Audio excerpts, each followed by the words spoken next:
ومن يضلله فلا هادي له ونشهد أن لا إله إلا الله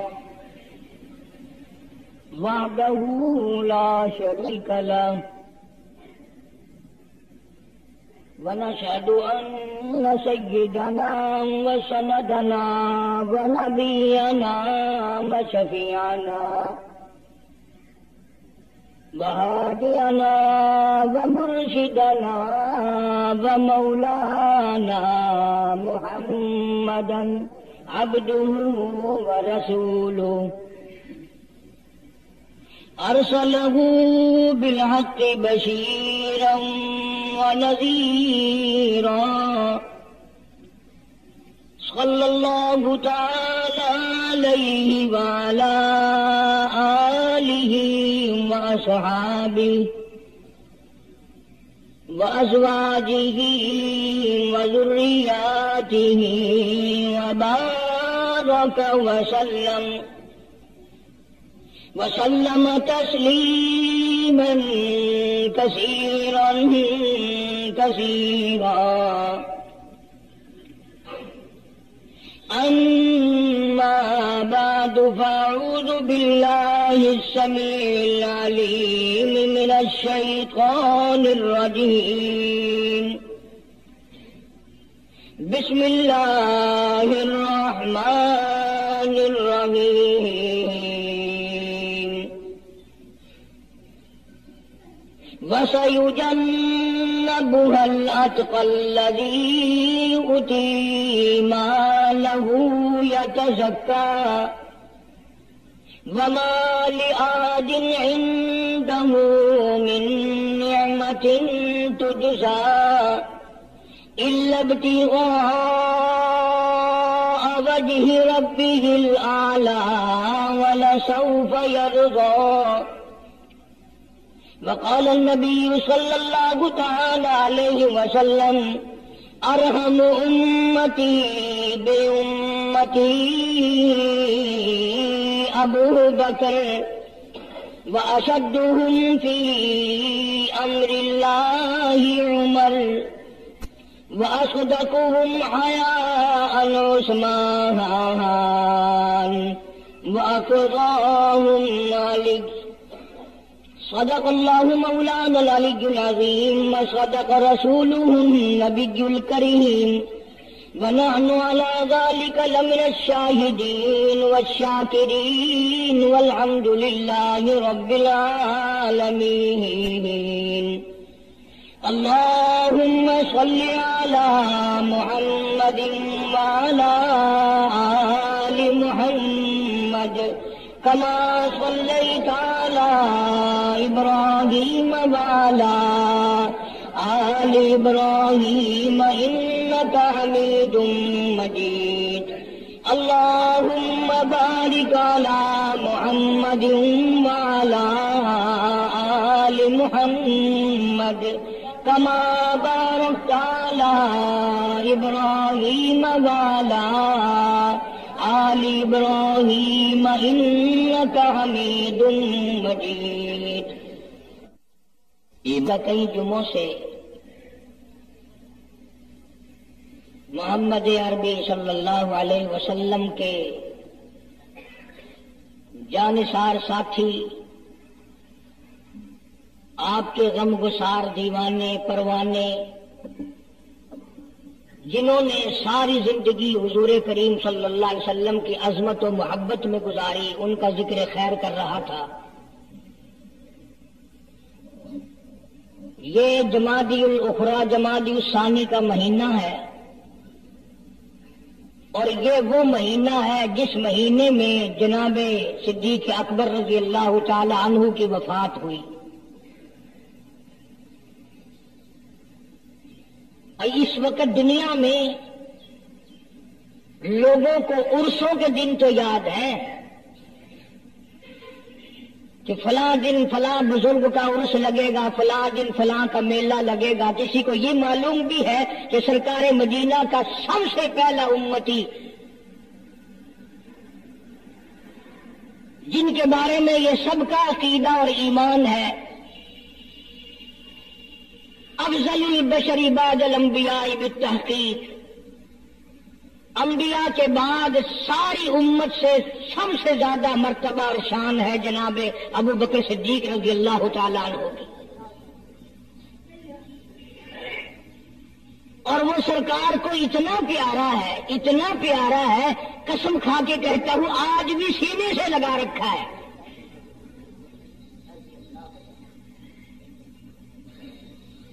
مگر ہم میں سے کون یاد رکھے کہ وہ کون سی تاریخ ہے، وہ کون سا مہینہ ہے جس مہینے میں اتنے اولو العزم پیغمبر کے ساتھی کی وفات ہوئی۔ ہمارا تعلق ہی کچھ نہیں۔ زیادہ سے زیادہ لوگ یہ اعتراض کریں گے کہ تم نعرہ تکبیر لگاتے ہو، ختم نبوت زندہ باد کا نعرہ لگاتے ہو، تم نعرہ حیدری کیوں نہیں لگاتے؟ کبھی تمہاری کھوپڑی میں یہ بات بھی آئی کہ کبھی کسی نے صدیق اکبر کا بھی نعرہ لگایا؟ پروپگنڈے کا شکار ہے دنیا۔ صدیق کے ماننے والے لوگ قبروں میں چلے گئے، جو عظمت کرتے تھے، محبت کرتے تھے۔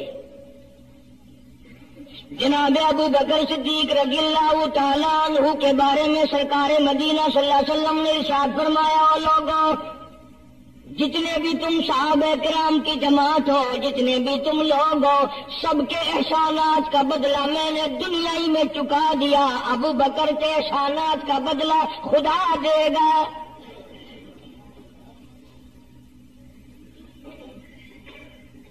اتنا بڑا عظیم انسان ہے جس کو کالے کملی والے نے صدیق کا لقب دیا، عتیق کا لقب دیا، جس نے کلمہ پڑھنے کے بعد نہ کاروبار کیا، نہ تجارت کی، نہ اپنے گھر کے دھندے میں لگا، بس کلمہ پڑھنے کے بعد پھر مکے کی گلی گلی کا چکر ہے، محلے محلے کے اندر چکر لگا رہے ہیں۔ کوئی ایسا نہ ہو میرے آقا کا غلام بن کر دنیاوی تکلیف میں مبتلا نہ ہو، اگر کوئی مل گیا تو میں جان مال سے اس کی امداد کروں گا۔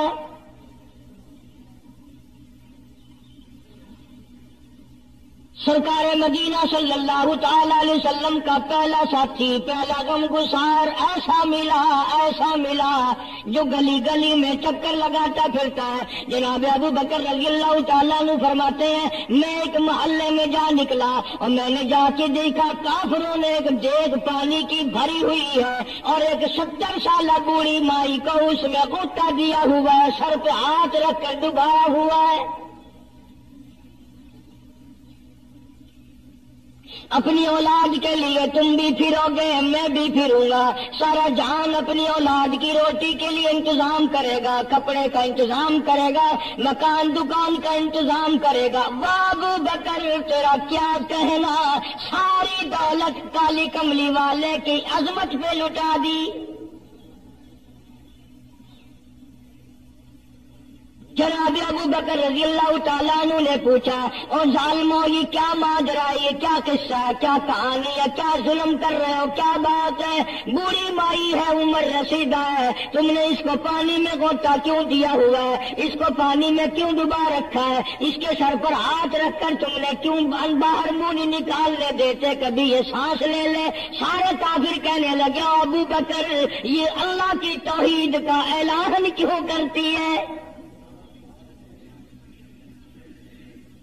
یہ کلمہ کیوں پڑھتی ہے، ہم چھڑا دیں گے۔ جناب ابو بکر رضی اللہ تعالیٰ عنہ فرماتے ہیں، میں کھڑا رہا، دیکھتا رہا، میرا خیال ہوا ڈوب گئی ہوگی، ختم ہو گئی ہوگی، اتنا لمبا تو آدمی کا سانس ہو ہی نہیں سکتا، یہ اتنی دیر تک پانی میں سانس کیسے روک کے رکھے گی، میری تسلی ہو گئی۔ لیکن صدیق اکبر فرماتے ہیں، میں حیران ہو گیا، ظالموں نے ہاتھ ہٹایا، سیدہ نادیہ رضی اللہ تعالیٰ عنہ نے باہر منہ نکالا اور کہنے لگی، اللہ احد، او مکے والوں اور بتوں کے پجاریوں، طرح طرح تم لوگوں کو مشکل کشا ماننے والوں، حاجت روا ماننے والوں، لوگوں کے سامنے جھک کر قبروں سے بیٹے مانگنے والوں، اپنی مرادوں کو پورا کرنے کا مطالبہ کرنے والوں، تم جو چاہو کر سکتے ہو، میں اب بھی خدا کو ایک مانتی ہوں۔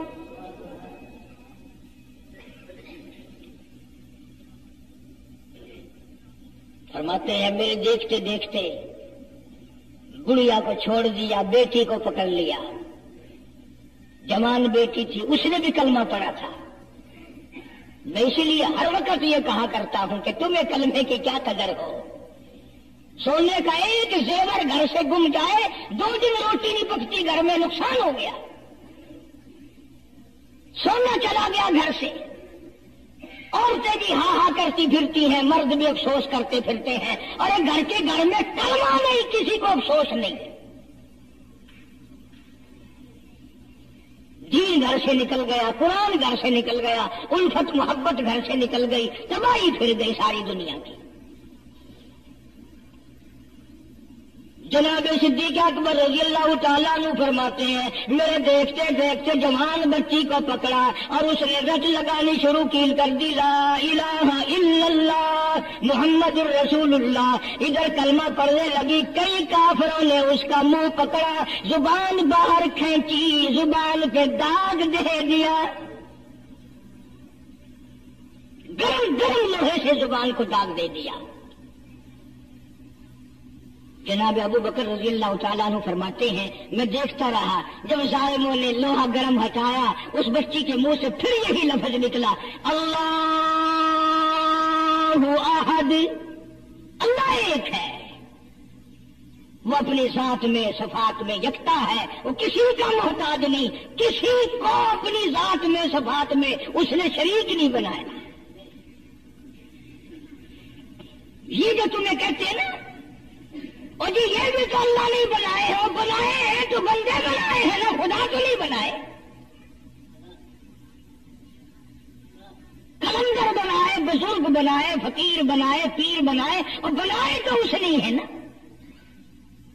جب اسی نے بنائے ہیں، اور جب وہ چاہتا ہے تو پھر ان کو موت بھیج دیتا ہے۔ جس کی موت آ جائے وہ خدا نہیں ہو سکتا، جو بیمار پڑ جائے وہ خدا نہیں ہو سکتا، جس کو پیاس لگتی ہو، جس کو بھوک لگتی ہو، جس کو نیند آتی ہو، جو پریشان ہو سکتا ہو وہ خدا نہیں ہو سکتا، جس کو ساری کروڑوں اربوں سال سے بھی جس ذات کو کبھی نیند نہیں آئی، کبھی اس کو محتاجی نہیں ہوئی، کبھی بھوک نہیں لگی، خدا وہ ہے۔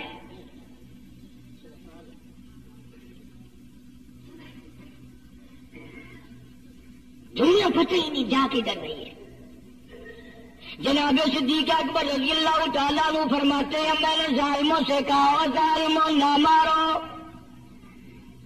کافر کہنے لگے تجھے کیا ہماری دونوں باندیاں ہیں، غلام ہیں، یا کلمہ چھوڑ دیں گی یا جان سے مر جائیں گی، اتنا تک ہم نہیں چھوڑیں گے۔ ابو بکر کی ان سے رشتہ داری کوئی نہیں، عزیز داری کوئی نہیں، قرابت داری کوئی نہیں، سکے کوئی نہیں، برادری نہیں۔ ابو بکر میں کھڑا کھڑا اعلان کرتا، او مکے والوں مانگو جو مانگتے ہو، کالے کملی والے کی دیوانیوں کو میں آزاد کرا کے چھوڑوں گا۔ دولت میرا ہو، اللہ کی توحید کے کام آئے، پیسہ میرا ہو، میں اس پیسے کا کروں گا کیا؟ میرے نبی کا کلمہ پڑھنے والی مصیبت میں رہے اور میں دولت مند بنا بیٹھا رہوں۔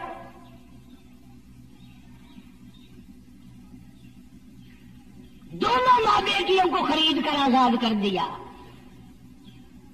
اور میری ایک بات لکھ کے لے جاؤ، تمہیں مولوی نہیں بتاتے کیونکہ انہیں تو جھگڑوں سے فرصت نہیں۔ یہ جتنے بھی صحابہ ہیں، حضرت بلال ہوں، ابو فتیحہ ہوں رضی اللہ تعالیٰ عنہما، سیدہ نہدیہ ہوں، ان کی بیٹی ہو، اور اس قسم کے مظلوم صحابہ جتنے بھی ہیں، سارے کے سارے ابو بکر نے خرید کے آزاد کیے ہیں۔ تمام کے تمام جتنے بھی مظلوم صحابہ ہیں، کمزور صحابہ ہیں، غلام تھے لوگوں کے تمام کے دولت صدیق اکبر کی لگی ہے۔ اتنا دین کا عظمت والا ہے، اتنی اس اسلام کی شان کا رکھنے والا کہ تن من دھن سارا قربان کر دیا. اور پھر آپ لوگ تو کیونکہ ہم رات دن اسی سلسلے میں رہتے ہیں، ہم بھی تم میں سے ہی ہیں. اور دیکھنا جی یہاں حالات ذرا اچھے نہیں ہیں، ذرا دیکھ کے تقریر کرنا، ذرا یوں کرنا، ماحول ٹھیک نہیں ہے، فلاں ٹھیک نہیں ہے. علماء کرام نے لکھا جناب ابو بکر صدیق رضی اللہ تعالیٰ عنہ اس دن اپنے آقا کے حضور میں آئے، عرض کیا میرے آقا اجازت دو، آج تو بیت اللہ میں توحید کی دعوت دوں گا. کس دن کی بات کر رہا ہوں؟ جس دن اس روئے زمین پہ صرف نبی کا کلمہ پڑھنے والے 14 ہیں، نبی سمیت 14 ہیں. آسمان کے نیچے زمین کے اوپر کلمہ پڑھنے والوں کی تعداد صرف 14، اس میں عورتیں بھی آ گئی، مرد بھی آ گئے، اس میں سیدہ خدیجہ رضی اللہ تعالیٰ عنہ بھی آ گئی، علی مرتضیٰ رضی اللہ تعالیٰ عنہ بھی آ گئے، سارے 14 ہیں. سارا مکہ مشرکوں کا ہے.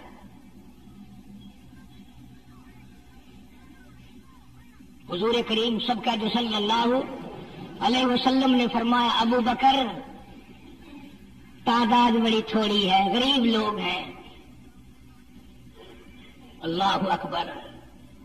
صدیق اکبر کو چاہیے تھا ہمارے زمانے کا کوئی ہوتا اچھا جی کم سے کم 1400-14,000 آپ جدو بن جاؤں گے نا پھر ویکھاں گے. نہیں صدیق اکبر نے اسی وقت عرض کر دیا میرے آقا اگر آپ حق پر ہیں اور ہم سب حق پر ہیں، اللہ کی پوجا کرنے والے ہیں، آپ کی نبوت کو ماننے والے ہیں، پھر ڈر کس بات کا؟ اجازت دو میں بیت اللہ میں آج خدا کا قرآن سناؤں گا.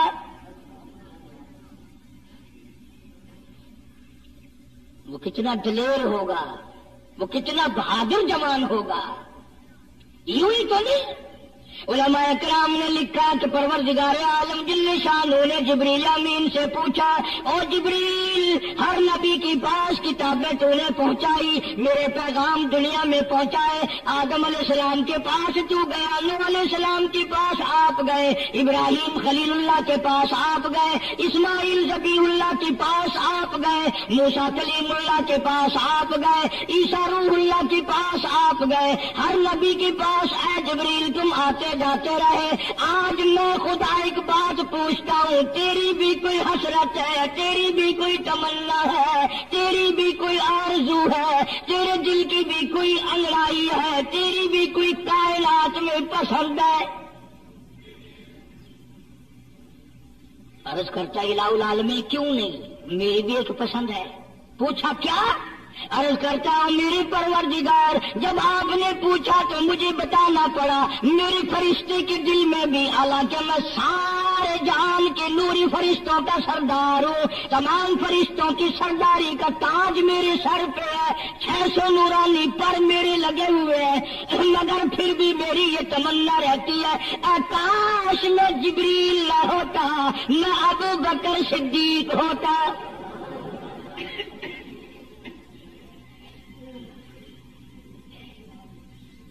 کیا بات ہے. مالک کائنات نے جب نبوت سب سے نرالی دی،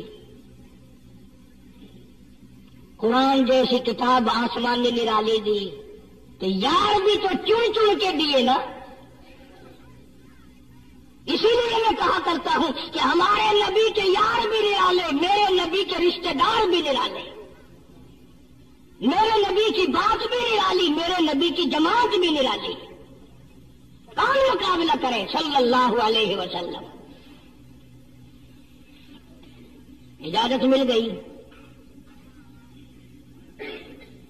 توجہ رکھنا، صدیق اکبر رضی اللہ تعالیٰ عنہ نے جب اجازت مانگی تو یہ نہیں کہ اجازت دے دی چلے جاؤ میں دعا کروں گا، یہ بات نہیں. صدیق اکبر کو اجازت دی. جب ابو بکر صدیق رضی اللہ تعالیٰ عنہ اٹھ کے چلے اللہ کی توحید کا اعلان کرنے کے لیے، قرآن سنانے کے لیے، سرکار بھی خود تشریف لے گئے صلی اللہ علیہ وسلم. اندازہ لگاؤ اس جلسے کا کیا شان ہوگا، اس کی کیا عظمت ہوگی کہ تقریر کرنے والا صدیق ہے، صدارت پہ امام الانبیاء ہے صلی اللہ علیہ وسلم. یہی لکھا علماء کرام نے، قام ابو بکر، کھڑا ہو گیا ابو بکر، ہوا چالیس، نبی کریم صلی اللہ علیہ وسلم کے بارے میں لکھا آپ بیٹھ گئے. اور پھر ابو بکر صدیق رضی اللہ تعالی عنہ نے اللہ کا قرآن سنایا بیت اللہ میں، خانہ کعبہ میں. پھر یہ نہیں کہ کسی نے نعرے لگائے ہوں، مرحبا کہا ہو، پھولوں کے ہار ڈالے ہوں، مٹھائی تقسیم کی ہو. سرکار مدینہ صلی اللہ تعالی علیہ وسلم کے سامنے صدیق اکبر کو لوگوں نے اتنا مارا بے ہوش کر دیا. حالانکہ ابو بکر نے قرآن پڑھا، وقال رجل مؤمن من آل فرعون یکتم ایمانہ اتقتلون رجلا، کیا تم اس کو قتل کرنے کا ارادہ رکھتے ہو؟ یقول ربی اللہ،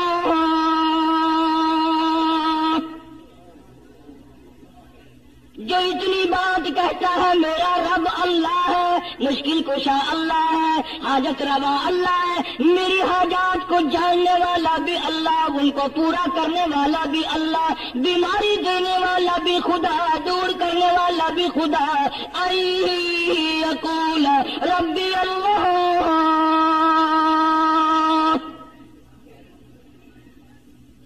میرا خدا ایک ہے، مکے والا ہے، میرے آقا کا قصور بتاؤ، جرم بتاؤ، گناہ بتاؤ، تمہارا کیا نقصان کیا ہے، تم کیوں میرے آقا کے دشمن بن گئے ہو؟ صرف ایک موڑ پہ نہیں، ہر موڑ پہ صدیق اکبر رضی اللہ تعالیٰ عنہ نے جان مال کی بازی لگائی. جناب عائشہ صدیقہ رضی اللہ تعالیٰ عنہ اور حضور کریم صلی اللہ علیہ وسلم رات کے وقت اپنے آنگن میں کھڑے ہیں، اپنے صحن میں کھڑے ہیں. عائشہ صدیقہ تو تمہیں نظر آتی ہے، تم نے عائشہ صدیقہ کا شوہر نہیں دیکھا؟ امام الانبیاء ہے صلی اللہ علیہ وسلم. سرکار نے یوں آسمان کی طرف دیکھا.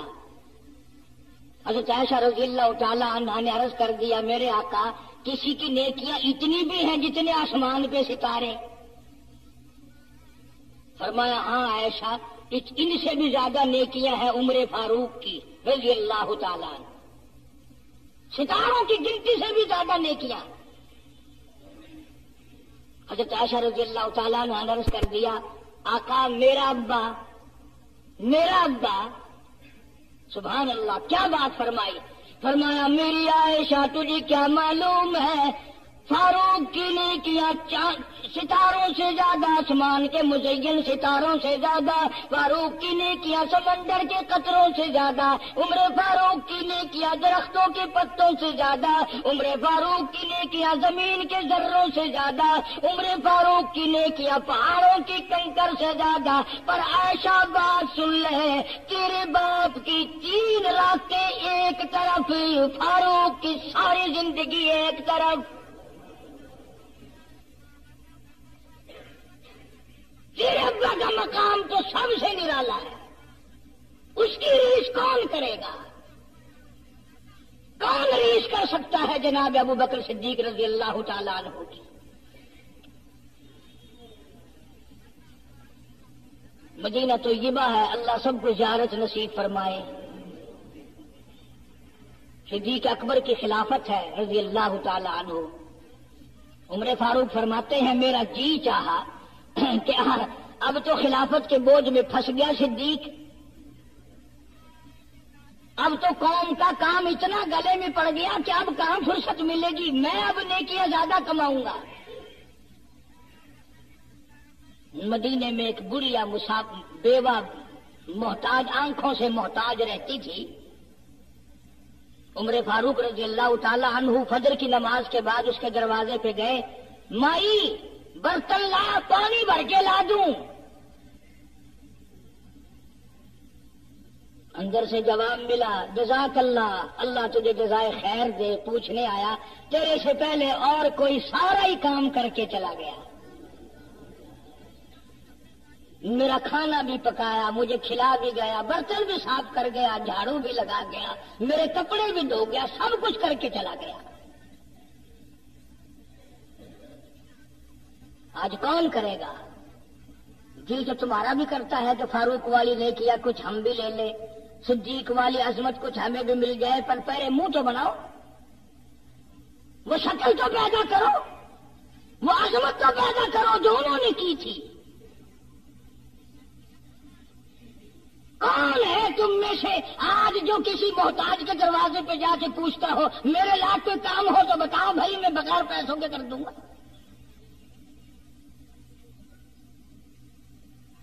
اگر کوئی بیمار بھی پڑ جائے، اچانک بیمار ہو جائے، تو اس کا ہی کوئی لواحق گھر کا آدمی کوئی دوڑے تو دوڑے، برابر میں سے مجال ہے کوئی اسپتال تک لے جانے میں، ڈاکٹر کو لانے میں، کون امداد کرے؟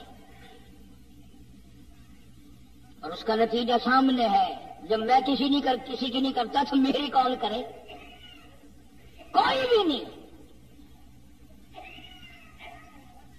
آج تو جنازے بھی اس طرح گزرتے ہیں جیسے ہندوؤں کی ارتھیاں نہیں گزرتی تھی، دو دو چار چار آدمی لے کے جاتے تھے۔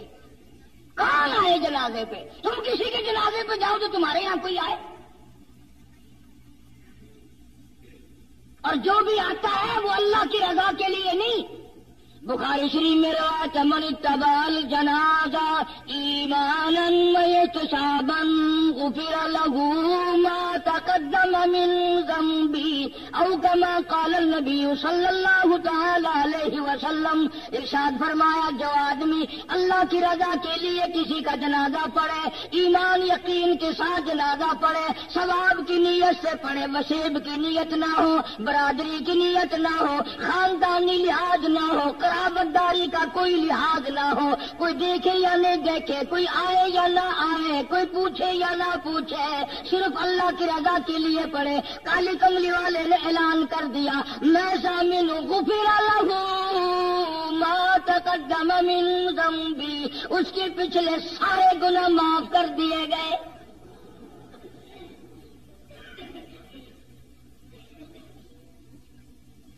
سارے گناہ بخش دیے جاتے ہیں جب مسلمان کا جنازہ بغیر لالچ کے، بغیر طمع کے، بغیر کسی اور وجہ کے، صرف اللہ کو راضی کرنے کے لیے اس نیت سے جنازہ پڑھے کہ یہ اللہ کے بندے کا جنازہ ہے۔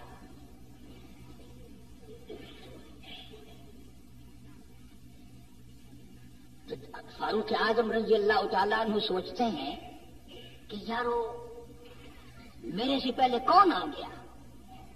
بڑھیا کا سارا کام جو کر کے گیا وہ کس وقت آیا ہوگا؟ کھانا بھی پکایا، کھلایا، برتن صاف کرے۔ دوسرے دن جناب فاروق اعظم رضی اللہ تعالیٰ عنہ فجر سے پہلے گئے۔ لا بوڑھی مائی برتن دے، پانی بھر کے لا دوں، اور کوئی سودا سامان ہو مجھے بتلا میں لا کے دوں۔ اندر سے آواز آتی ہے جزاک اللہ، تجھ سے پہلے کوئی اور میرا سارا ہی کام کاج کر کے چلا گیا۔ انہوں نے کہا کون ہوگا؟ تیسرے دن جناب فاروق اعظم رضی اللہ تعالیٰ عنہ اذان سے پہلے پہنچے فجر کی، تو دیکھتے کیا ہے، کندھے پہ پانی کا مٹکا بھرا ہوا ایک آدمی اندر لے کے داخل ہوا۔ تو فاروق اعظم فرماتے ہیں میں نے سوچ لیا کہ چلو موقع تو آج بھی گیا پر پتہ تو چلے گا یہ ہے کون، پتہ تو چلے گا یہ کون ہے۔ دروازے پہ بیٹھ گئے۔ سارا کام نپٹانے کے بعد جب باہر نکلے تو فاروق اعظم نے پلہ پکڑ لیا، وہ کہنے لگا 3 دن ہو گئے مجھے کھڑا ہوتے ہوئے، اللہ کے بندے بتا تو صحیح کون ہے؟ فرمایا اے عمر یار جانے دے، میں تیرا بھائی ابو بکر صدیق ہوں۔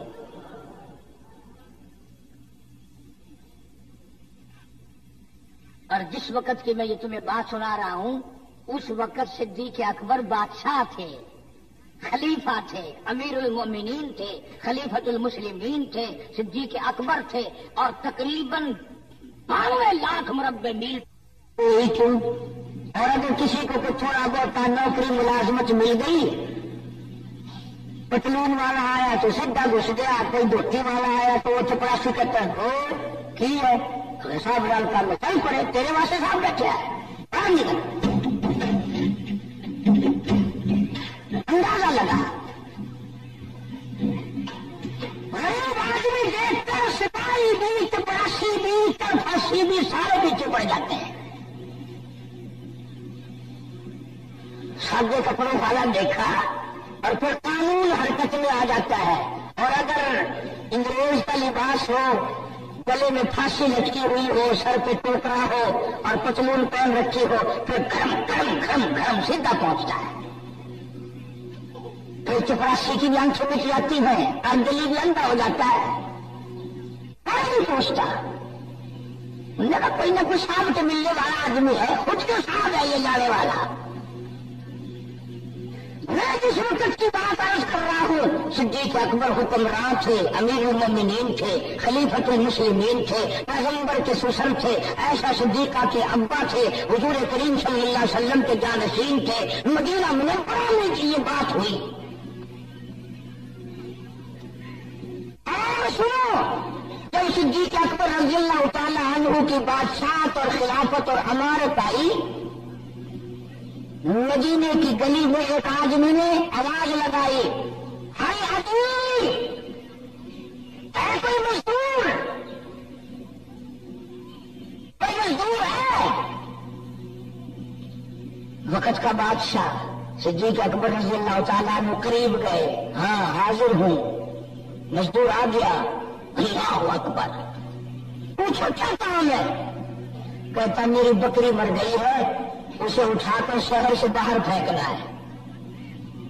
تاریخ گواہ ہے، صحابہ گواہ ہے، مسلمان گواہ ہے، علماء گواہ ہے، امیر المومنین ہوتے ہوئے صدیق اکبر نے مردہ بکری کندھے پہ اٹھا رکھی ہے اور 4 انیہ مزدوری کے لیے باہر پھینکنے چلا ہے۔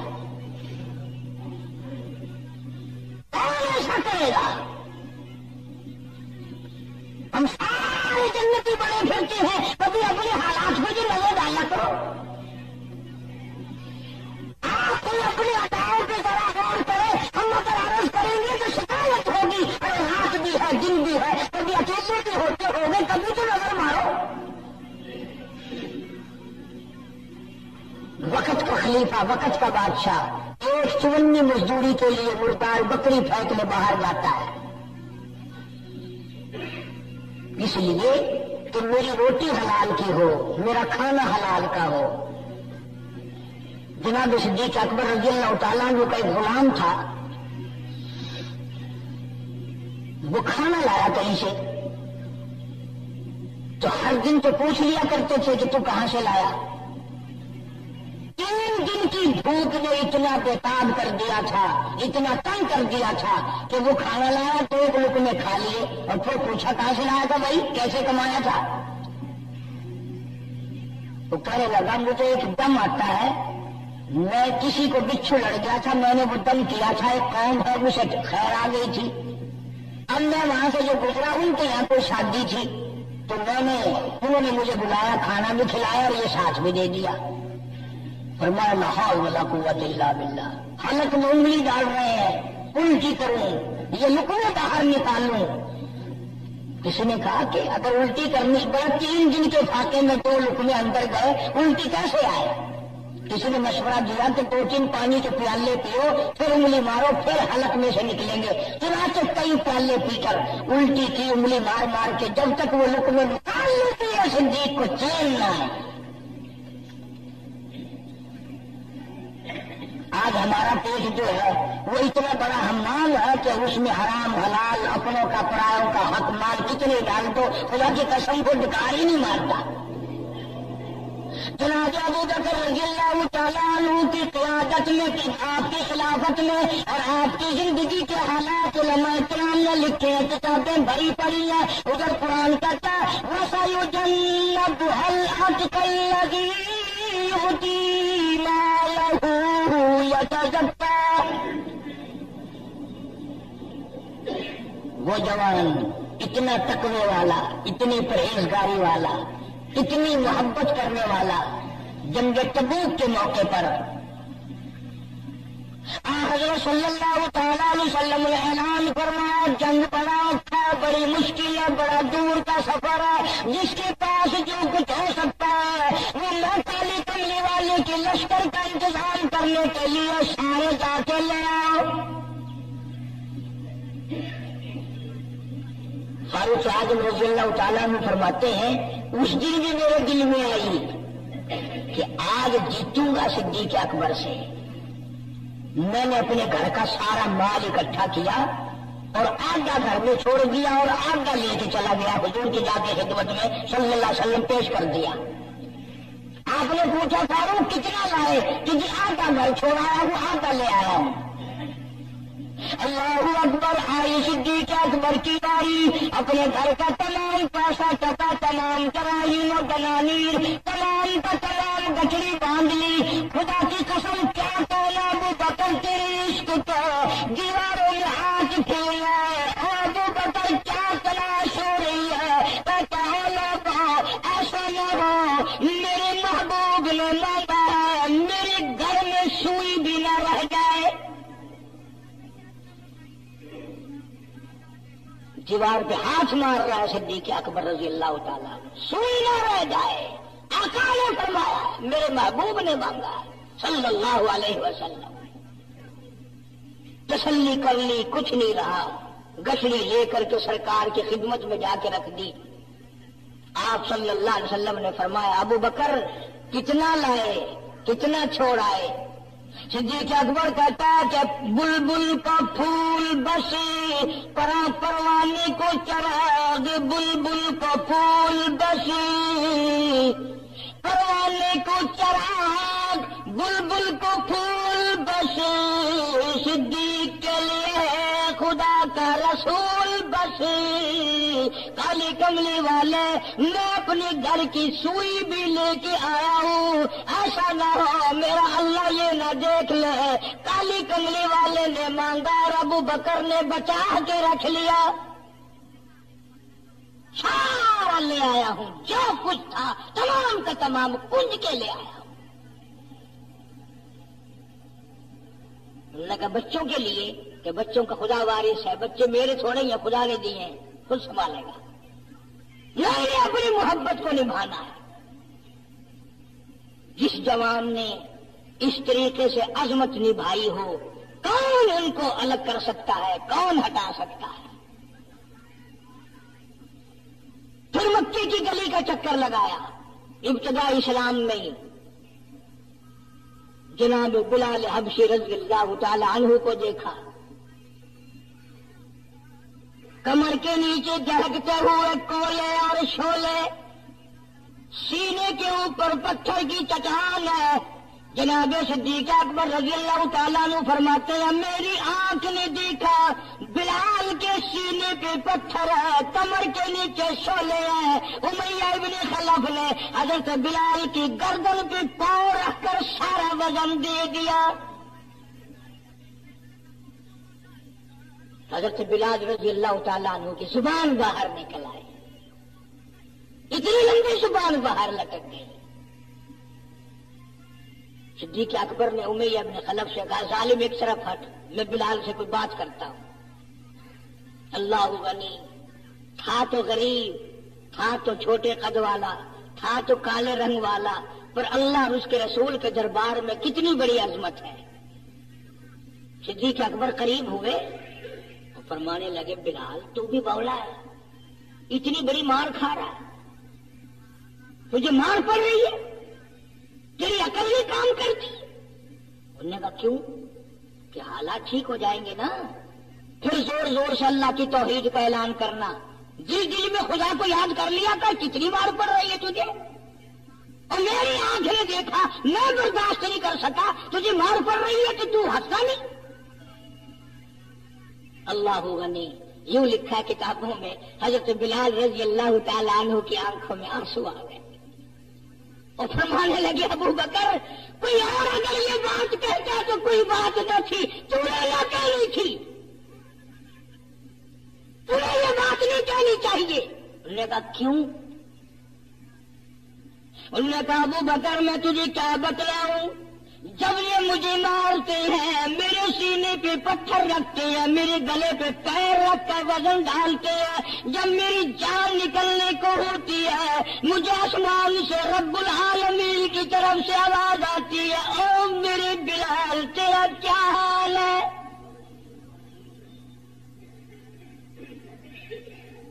جب وہ آواز آتی ہے اور مجھے اپنے رب کا دیدار ملتا ہے میں زور سے کہنے پہ مجبور ہو جاتا ہوں۔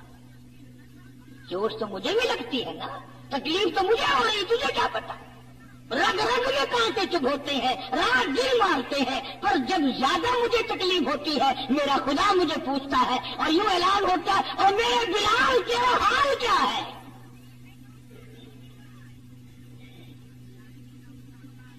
جناب صدیق اکبر رضی اللہ تعالیٰ عنہ فرماتے ہیں امیہ ابن خلف جس کے حضرت بلال غلام تھے اس کو کہا کہ خدا کے بندے نہ ظلم کر، بیچنے میں خریدتا ہوں، تیرا غلام ہے نا، بیچنے میں خریدتا ہوں، نام کیا مانگتا ہے؟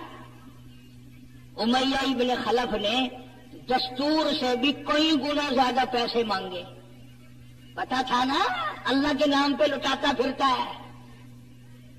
تمہارے یہاں اگر کوئی 2 دن لسی لینے آ جائے تو اتنا بڑا منہ ہو جاتا ہے پھول کر، ہر وقت گڈیاں لے کے کھلوتیاں نہیں، بڑے داتا ہو تم، مجال ہے ہمارے گھر سے کہ طالب علم روٹی کھا لے، کیا بگاڑو گے خدا کا اور خدا کے پیغمبر کا؟ اپنے ہم سب نقصان کرتے ہیں۔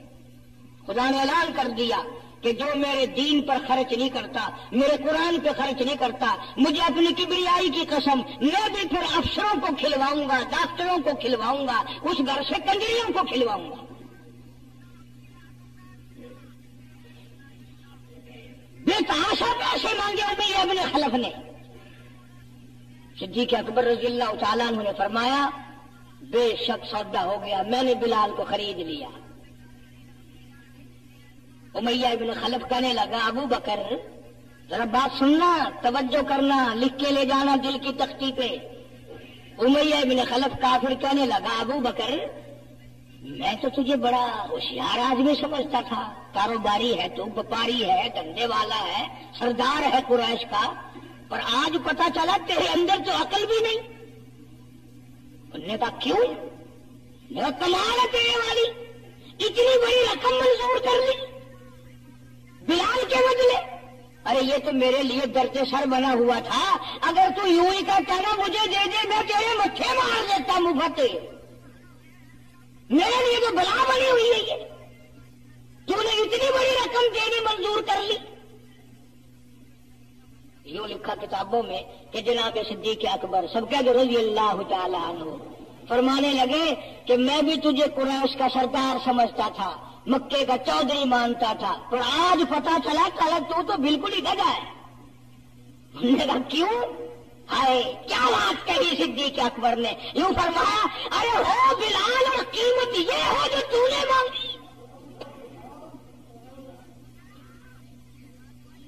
بلال کی قیمت تو نے یہ مانگی، آج تو اگر میری جان مانگتا، گھر بار مانگتا، میں ہوں اپنا سرمایہ بیچ کر بلال کو خرید کے چھوڑتا۔ تجھے کیا پتا ہے بلال کون ہے؟ رضی اللہ تعالیٰ عنہ۔ تو ابو بکر کی دولت یوں کام آئی۔ میں عرض کر رہا تھا کہ آج ہم لوگوں کو نماز کی چھڑی توفیق نہیں، مال تو کیا خرچ کریں گے، عبادت تو ہم سے کیا ہوگی، تہجد تو کیا ہوگی، نماز کی توفیق نہیں۔ ارشاد فرمایا مدنی کریم صلی اللہ تعالی علیہ وسلم نے ابو بکر تمام کا تمام صحابہ کرام کا سردار ہے، 17 دفعہ سرکار نے اپنے زندگی میں مصلی پہ کھڑا کیا، 17 دفعہ۔ کتنی بڑی شان ہوگی، کتنی بڑی عظمت ہوگی۔ اور پھر صدیق کا دروازہ وہ دروازہ ہے جہاں سرکار دلہا بن کر آئے، دلہا بن کر آئے، اور صدیق کو کچھ نہ کہو، صدیق کا دلہا ناراض ہو جائے گا، صدیق کا داماد ناراض ہو جائے گا۔ اس لیے قرآن کریم نے اعلان کر دیا ان المصدقین والمصدقات، اور لوگوں میرے نبی کا صدیق تصدیق کرنے والا عتیق جہنم سے آزاد ہے۔ وما لأحد عنده من نعمت تجزا، یہ وہ ہے جو مال کی پرواہ نہیں کرتا، ہر نعمت کو میرے نام پہ لٹا دیتا ہے۔ الا ابتغاء وجہ ربہ الاعلی، میری رضا ڈھونڈتا ہے، مجھے خوش کرنے کے لیے سب کچھ قربان کرنے کو تیار ہے۔ اور میری ایک آخری بات سن لو، سارے قرآن کی باتیں ایک طرف، حدیثوں کی باتیں ایک طرف، تاریخ کی باتیں ایک طرف، اور آنکھوں کا مشاہدہ ایک طرف۔ چلے جاؤ مدینے میں، جا کے کالی کملی والے سے خود پوچھو، آقا یہ تیرے دائیں طرف بغل میں کون سویا ہوا ہے؟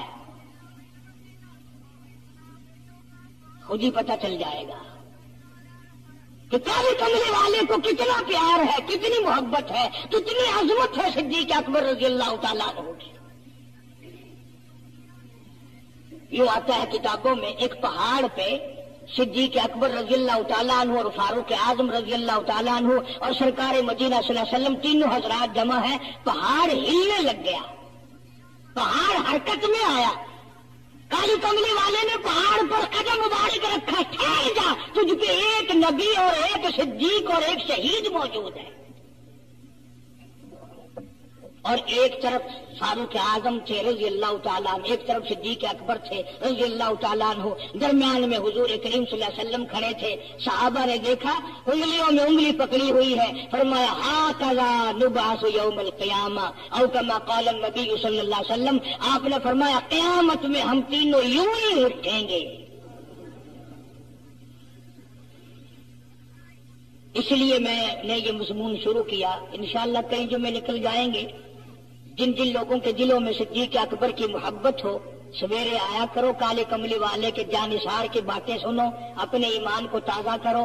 حضور کریم صلی اللہ علیہ وسلم کا سسر ہے، آپ کا بہت بڑا محسن ہے، اور آج بھی سینے سے لگا رکھا ہے۔ قرآن تعریف کرتا ہے، حدیث پاک میں بے شمار جگہ حضور نے تعریف فرمائی ہے۔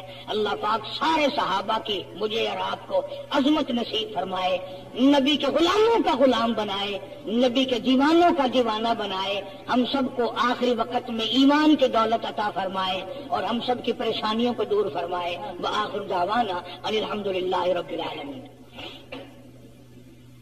اللہم صل وسلم وبارک علی سیدنا و مولانا محمد النبی الامی الہاشمی وعلی آلہ واصحابہ بررۃ الکرام۔ ربنا آتنا فی الدنیا حسنۃ وفی الآخرۃ حسنۃ وقنا عذاب النار۔ صوفی صابر صاحب جو ہماری مسجد کا سارا کام کراتے ہیں، اپنا کام چھوڑ کر، جان کے کبھی نام نہیں لیتا، ہر وقت یہاں موجود ہوتے ہیں، ان کے بھتیجے اشرف کو تکلیف ہے، اللہ پاک اپنے فضل و کرم سے شفا عطا فرمائے۔ حاجی اصغر مرحوم جو ان کے بڑے بھائی تھے، فوت ہو گئے، ان کا بیٹا ہے، اللہ پاک اپنے فضل و کرم سے صحت کلی عطا فرمائے۔ مستری نظام دین شجاباد کا ہے، دوست ہے، خدمت گزار ہے، اس کی گھر والی کو تکلیف ہے، اللہ پاک گھر والی کو اللہ تبارک و تعالیٰ شفا کاملہ عطا فرمائے۔ مجھے زیادہ پتہ ہے جی، اللہ پاک اپنا کرم و فضل فرمائے۔ یا اللہ سب کی مشکلوں کو آسان فرما۔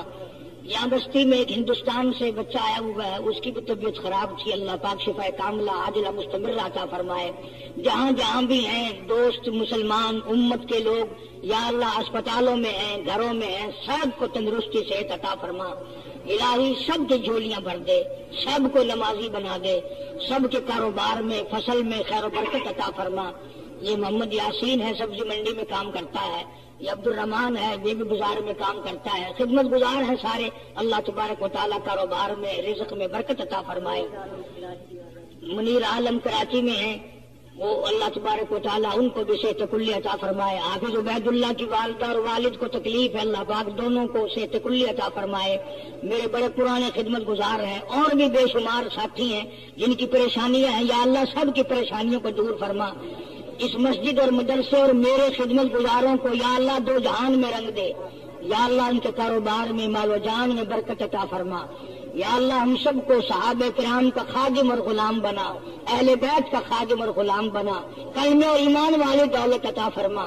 مولا ہم سب کے ماں باپ کی بخشش فرما، آبا و اجداد کی مغفرت فرما، دوستوں اور خدمت گزاروں کی مغفرت فرما، مولا ساری امت کی بخشش فرما، ساری مخلوق پہ کرم فرما، جو جو مسجد کی خدمت کرتے ہیں اس کو آباد رکھتے ہیں یا اللہ تو ان کو دو جہان میں آباد فرما، اس کو چمکاتے ہیں یا اللہ ان کے جنت میں محل چمکا، یہ ٹیوب ویل لگا رہے ہیں اس سلسلے میں جو عظمت ہے خدمت ہے اللہ تبارک و تعالیٰ اس کو صدقہ جاریہ بنائے۔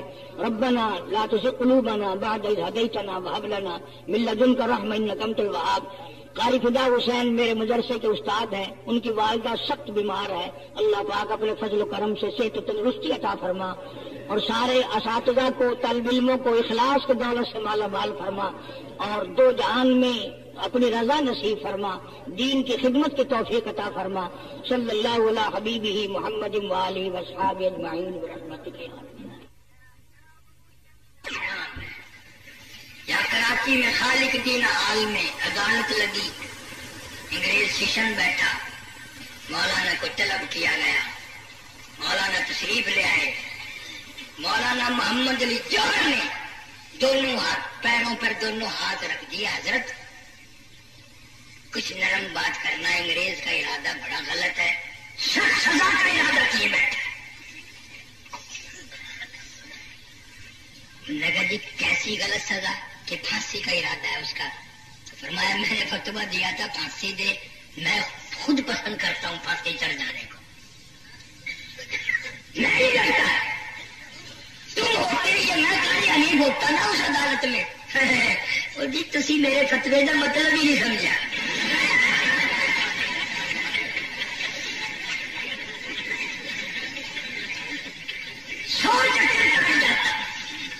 یہ تو ان اللہ والوں کی شان ہے۔ حیات مسروری کہتا دل لائی دکھ اور چل دلے جڑے قومی کے بندے نے ڈلے روندے، دل لائی دکھ اور چل دلے جڑے قومی کے بندے نے ڈلے روندے، کون پوچھدا کاؤ تے گدڑ لو اج پجرے بال تے شیر ہوندے۔ کوئی مول نہیں کرتے، اسی کدے نہیں پھڑی گئے، سانو کدے نہیں پھڑائی پولیس، وہ تیرا پھڑ کے کی کرے گا؟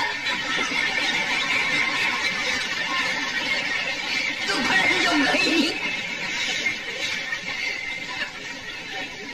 جو ان کا یہ سہرا ہے، سڑ دیں گے مرزائیت کے مسئلے میں، یہ دیں گے رافضیت قادیانیت کے مسئلے میں، سڑ دیں گے تو یہ دیں گے، ہر باطل سے ہر کفر سے یہ ٹکرائیں گے۔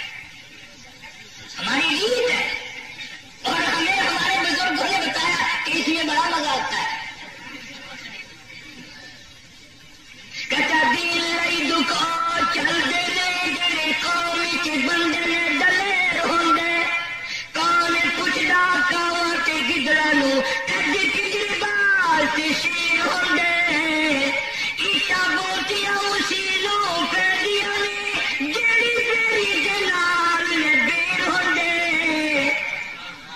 ایٹا بوٹیاں اصیلوں پیدیاں نے جڑی میری دے نال نے بیر ہوندے، قطرہ خون تے پانی دا بند ہو کے موٹی ہیرے چنال نے پھیر ہوندے۔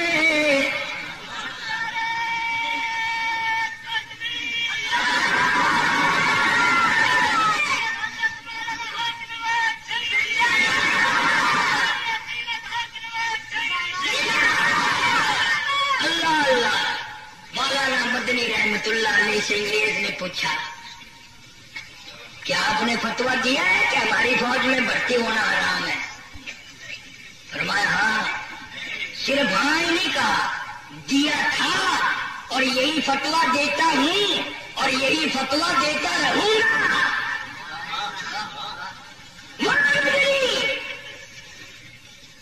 قسم ہے پروردگار کی، 16 مہینے حضرت کی جوتی میں بیٹھا، ایسا معلوم ہوتا تھا کہ اگر ان دنوں میں موت آ جاتی تو کون پوچھنے والا تھا جنت میں کہ تم کدھر جا رہے ہو؟ دل مانتا تھا۔ 850 طالب علم صرف دور حدیث میں تھا، یہ مولانا محمد عمر صاحب پالم پوری میری اسی دور حدیث کی کلاس میں تھے. ہم دور حدیث کے ساتھی ہیں دیوبند کے. کوئی بات تھی, کوئی طالب علم تھے, آنسو رومال خریدنا پڑتا تھا ہر طالب علم کو آنسو صاف کرنے کے لیے. تو شمال ترمذی قاری محمد طیب صاحب رحمۃ اللہ علیہ پڑھاتے تھے. وہ سیرت کے پیکر تھے. اللہ اللہ اللہ کیا بات تھی. تو مولانا مدنی نے جواب دیا کہ دیا نہیں تھا, اب بھی یہی دوں گا فتوا, یہی دیتا رہوں گا. انگریز نے پوچھا معلوم ہے اس فتوے کی سزا کیا ہے؟ ہم نے کہا سزا دینا تیرا کام ہے, سزا بھگتنا میرا کام ہے, تو بتا. کہنے لگا اس کی سزا پھانسی ہے. تو مولانا نے یوں کپڑا بغل میں سے نکال کے میز پہ رکھ دیا. فرمایا یہ کیا؟ فرمایا الحمدللہ میں دیوبند سے کفن ساتھ لے کے آیا.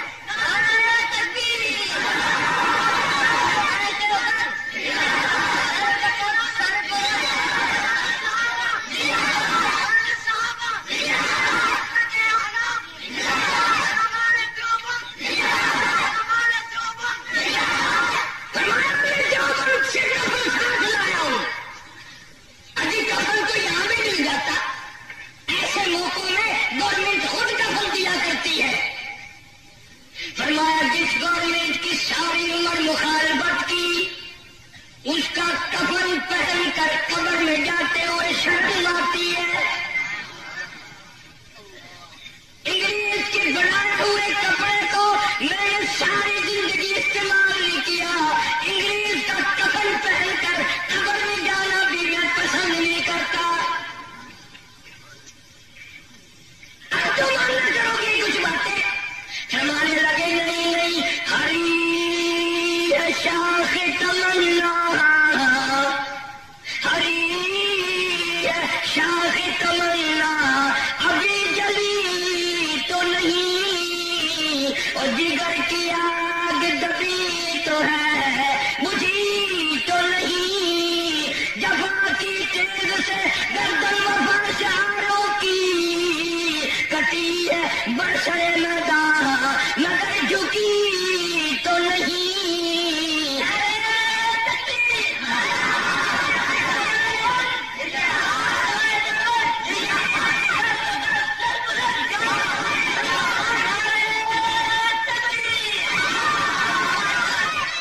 انگریز کے دور میں مولانا یحییٰ علی پٹنہ والے بزرگ ہیں علماء دیوبند میں سے, گرفتار کر لیے, کیس چلایا بغاوت کا, پھانسی کا حکم ہو گیا, کوٹڑی میں بند کر دیا پھانسی کی.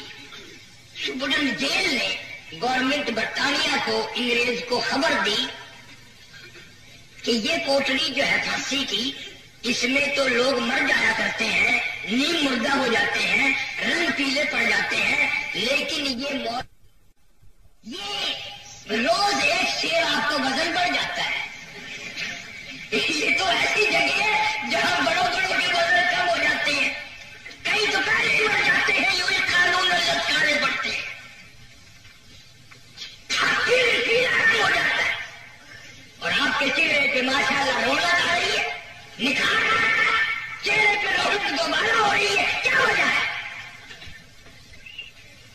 مولانا نے فرمایا اصل وجہ بتاؤ.